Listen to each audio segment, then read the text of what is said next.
তো হ্যালো বন্ধুরা, আজকে দেখো কত রকমের মাছ। তো তোমার দাদা ভাই কালকে ছিল আজকেও এনেছে। তো চলো দেখাই কি কি মাছ এনেছে। তো এইখানে দেখতে পাচ্ছি, এইখানে আছে, ভালো দেখো।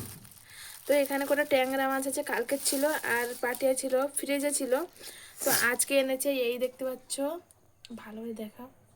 তো এই দেখতে পাচ্ছ ট্যাংরা মাছ, এইখানে কত বড় একটা চিংড়ি মাছ আছে, আর ফিরকা মাছ আছে, আর এর মধ্যে দেখো, এর মধ্যে আছে পাইসে মাছ আছে, ফিরকাও আছে, আর কত বড় একটা পেশে মাছ এনেছিল দেখো। আর এইটা কি মাছ বলে আমি নাম জানি না, দেখো। তো এখানে অনেক রকমের মাছ আছে, আর এইখানে আছে চিংড়ি মাছ। তো আজকে দেখো আমাদেরকে, তো এত রকমের মাছ তো খেতে পারবো না, ফ্রিজে ছিল, তো বাবাদের বাড়িতে দেবো কটায়। তো তোমার দাদাভাই এক করে নিয়ে যাবে। তো চলো রাত্রে কী কী রান্না করবো তোমাদের দেখাবো। তো আজকে এখনের জন্য টাটা।